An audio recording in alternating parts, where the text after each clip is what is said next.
Kamusta, Eric? Oh, diyan ka pala. Yan. Oh. So, kamusta being a part itong Pi channel sa show nyo? Ano mo na yung show nyo? Ang Mukhang Perya. Dati nasa SMM ako, doon sa Sinong Manok Mo. Masaya din yun kasi nasa labas ako eh. Nasa labas ako, mas nilapit ko yung show doon sa mga tao dahil nagpupunta ako sa mga barangay para magpalaro. Kung ano yung ginagawa doon sa loob ng studio, ginagawa ko sa mga barangay. Nakontak ko yung mga kapitan, kung sino yung anong pinaka mga masasayang lugar na o street o busy area ng barangay nila, pupuntahan ko para mas marami tayo mapasaya, mas maglaro sila. Ngayon, umalis ako doon dahil inalis ako. Dahil binigyan ako ng sarili kong show. Wow! Binigyan ako ng sarili kong show, yung Mukhang Pera. Isa akong game master doon. Na, solo mo yan? Ito naman, ha? Solo mo? Meron akong partner. Meron akong co-host na si Zendi. Magaling din siya. Magaling. Yung singer? Ano yung first show mo? Singer, oo. First show mo na in-launch Ikaw? Oo, ito ang first show ko na solo ko na... Hindi, may kapartner ako. Pero at least ikaw pa rin yung lead. Kayo pa din yung lead na dalawa. Oo, kami pa din. Ngayon, ito yung klase ng show, yung Mukhang Perya, di ba? Mukhang Perya. Binaliktad ko ngayon to, binaliktad nila. Yung sa SMM, Sinong Manok Mo, ako yung lumalabas para maghatid ng kung ano ang napapanood nila sa live TV. Kailangan sila ang nararanasan nila yon. Ngayon naman, yung nasa labas, ipinasok ko ngayon sa studio. Para naman yung mga nasa labas na mahilig magpunta ng perya, maglaro ng perya, hindi na nila kailangan lumabas. Doon na sa loob sila ng bahay, pindot lang, painalo, para sila naglalaro sa perya, na nasa loob sila ng bahay, at kahit nakarelax ka lang, nakahilata ka sa sofa, ito yung kumbaga pampabawas ng stress. Bawa, pagod ka na sa lahat ng trabaho mo, pagod ka na sa lahat ng ginagawa mo sa bahay, diba? Oras mo na para magpahinga. Yung pahinga mo, idadagdagan ng mga konting pantanggal pa rin ng kung anong iisipin. Magre-relax ka nga sa pamamagitan ng paglalaro ng Mukhang Perya. At may premyo?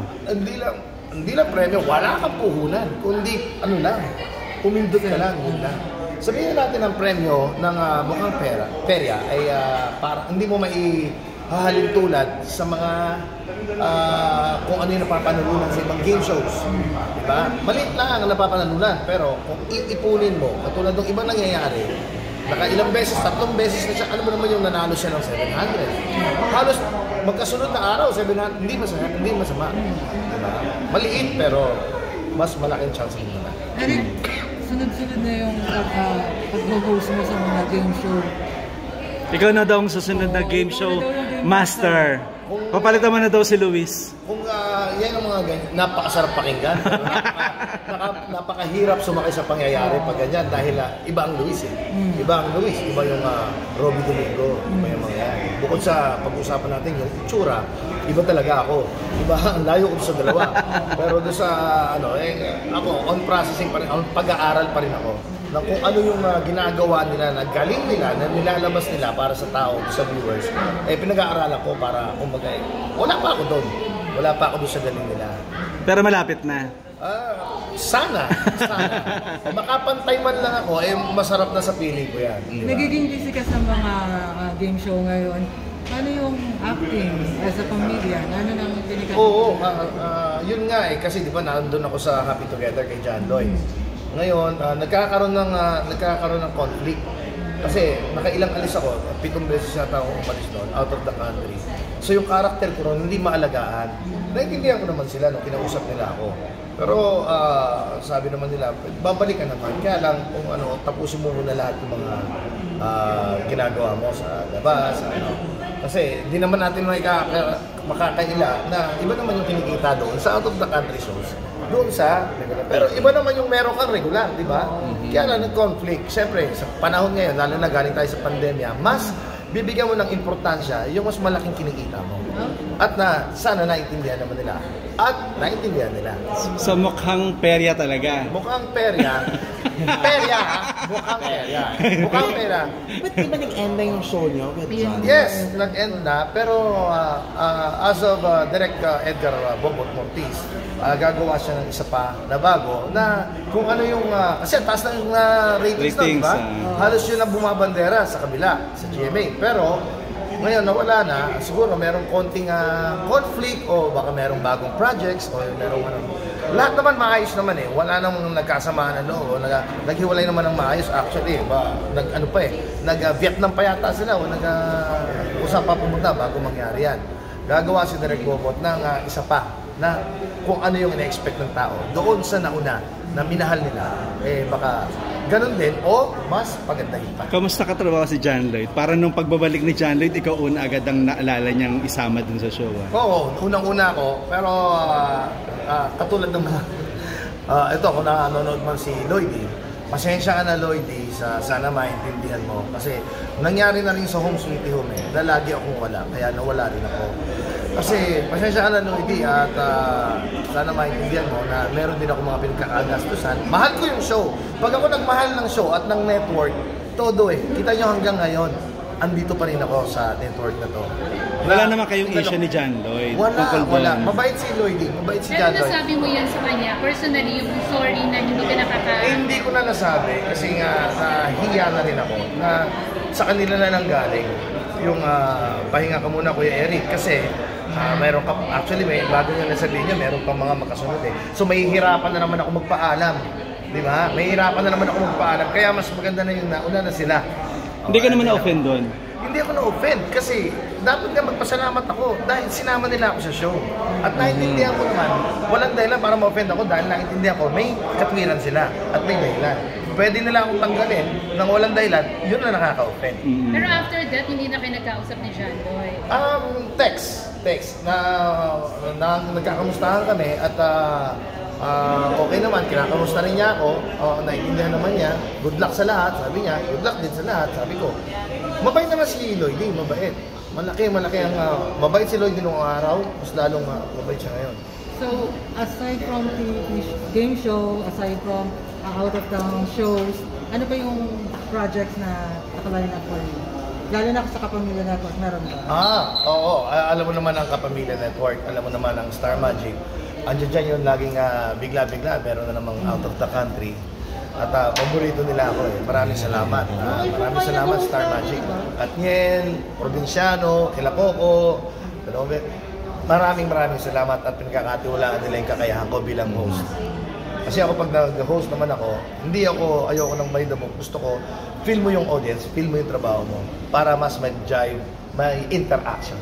Eric, parang yung style of hosting nyo and comedy nyo ni Jose Manalo, nagkakapareha. Ay, mas magaling yun. Magaling yun. Kasi ako, kung titingnan mo sa katayuan namin ngayon, may show siya, ako wala. Kaya mas magaling yun, regular yun. Oo. Pero ano mo ba na consider mo na magsama kayo sa isang show? Isang movie? Sa akin, okay yun. Para mas, kung ano yung kakulangan ko at meron siya, nawala ako, mapag-aaralan ko para magkaroon ako ng kung ano meron siya. At ganun din naman siya, di ba? Na ganun din ako meron ako, sana meron ako na namang sa kanya, may babahagi ko naman sa kanya. Ganun lang naman ang trabaho ng industriya natin eh. Sa industriya natin, hindi yung porke na andun ka na sa taas, andun ka na. You keep on learning. Talagang hanggang sa mawala ka, nag-aaral ka pa rin eh. Diba? Kahit wala kang show, kahit wala kang mag-aaral ka pa rin. Kung ano yung bago. Hindi ka ba na-offera ng Itbulaga na mag-show, mag-host sa kanila? Feeling ko na-offeran ka. Secret muna tayo dyan. Pero,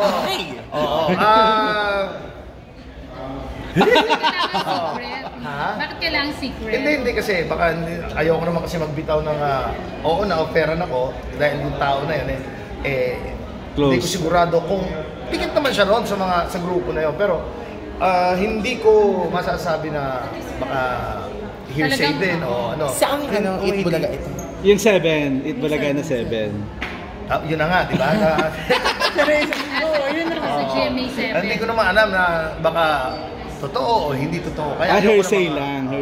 Pero may lumapit sa akin na kung gusto ko daw at ilalapit nila doon, sana. Kung sakali. Consider mo ba? consider mo ba? Kung ano po ang tinatawag ng pangangailangan at kung ano ang nararapat ayon sa humahawak sa akin ng Star Magic. Yun ang decision ng management. Yun ang kailangan natin. Hindi lang ako magdidesisyon dyan dahil meron po akong mas nakakataas na humahawak sa akin. Pero tama ba? Dati galing ka kay Willie, di ba? Yes, Wawawi. So at least back to noon's time ka sana kung sakaling ano. Sana. Nangyari naman na nawala ka sa Wawawi. Nawala ako sa Wawawi dahil nawala siya sa ABS noon. So, nung ganito yan nawala siya, bumalik ako, nawala siya, nawala rin ako. Tapos bumalik siya, bumalik din ako. So, nung nawala siya, nag-isip na ako kasi kasi pangatlo na yun, baka hindi na makabalik. So, maganda yung pag-iisip ko na yun. Pero yung pagiging magkaibigan namin, yun na nga, hindi na siya nakabalik. Pero yung magiging respeto ko sa kanya dahil ako, tumatanggap ako ng utang na loob. Hindi dahil sa kanya, hindi ako... Hindi ka Eric Nicolas Si Kuya Will bang nakadiscover sa'yo? Nakuha niya ako sa isang comedy bar. So, kanya yun, yung Willie's Panay, one of the owner, si Willie. Yun, hanggang sa naipasok niya. Pero bakit di ka napasama sa kanya? Hindi ka ba niya kinuha dun sa... Maraming beses na ako niyang kinuha na nagkakataon, nasa loob ako ng probinsyano, nagkakataon, may out of the country ako, nagkakataon, nung una, kinukuha niya ako, hindi niya ako nakuha, siyempre may konting tampuhan, kinuha naman niya si Tekla at saka si Donita Rose. Donita Rose. Tapos nung nawala si Donita, kinukuha na naman, kinakos niya, sila Buboy naman. Hindi talaga ako sinasang-ayunan ng pagkakataon para kami magkasama. Pero katulad nga na nasabi ko, meron din akong kumbaga tinatanawan ng utang na loob ang network, ang ABS-CBN. Kaya mas pinili mo magstay. So yung dahilan ng tampuhan niyo ni Willie, dahil hindi ka na sumama sa actually, kanya. nagkakausap naman kami. Alam mo naman ang mga taong yan, ang taong yan, malawak din ang pag-iisip niyan. Ang tampuhan, sandali lang naman yan. Andun pa rin at umaangat pa rin ang pagiging kaibigan namin. So, hanggang ngayon, hindi pa kayo nagkakausap ulit? Hindi pa. Simula pa nung kino-congratulate ko siya, nag-thank you siya. Kino-congratulate ko siya sa mga ibang kung mga may proyekto siya. Bawa, nagbibigay siya ng kung ano man sa malalayang lugar, tumutulong siya. Kino-congratulate ko siya, pinaparating ko sa kanyang assistant. At itong huli, congratulate ko siya dahil nasa isang network siya na magsisimula na.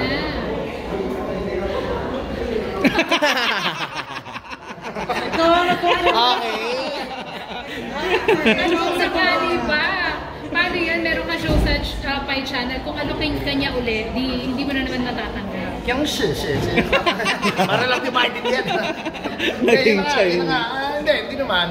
Alam nyo, kung ako lang mahati ko yung katawan ko at kumbaga may posibilidad na pwedeng mangyari na pwedeng sa kanya at sa network ng ABS-CBN. Bakit hindi? Pero kung hindi po pwede talaga, syempre pipiliin ko yung kung ano yung mas mahaba ang pinaglingkuran ko at mas marami ang naibigay sa akin. Oo. At sino Pero yan? ang ABS-CBN. Pero syempre, yung pagiging magkaibigan namin, iba naman yon. Ibang klase o ibang parte yon ng kumbaga bibigyan ko rin ng importansya. Iba rin yung parte ng sa trabaho na kailangan malawak din ang pag-iisip natin dahil may mga pangangailangan tayo Di ba? So pwede mo rin isang-alang-alang muna yung huwag muna tayo, secondary na lang yung pagiging magkaibigan dahil pamilya ang pinag-uusapan dito sa trabaho. Di ba? Pamilya at sarili. Kung may message siya ay Kuya Will. Kuya Will, kung nasaan ka man, good luck sa kung ano man ang show. Alam mo, katulad na sinabi sa akin ni Willie Revillame, pag magaling ka, hindi ka mawawalan. Sinabi niya sa akin yan. So, binabalik ko sa ito, Willie, magaling ka, hindi ka mawawalan. At kung ano man ang nangyari sa iyo, move forward na. Kumbaga, kalimutan mo na yan. Dahil kung yung nangyari na yon, alam ko matalino kang tao Gagawin mong, kumbaga, material yan para mas mapabuti ka sa susunod mong proyektong gagawin. Dahil alam mo nang hindi ito nararapat, iisang tabi mo na yan. Mas magiging perfecto ka sa susunod mong gagawin proyekto.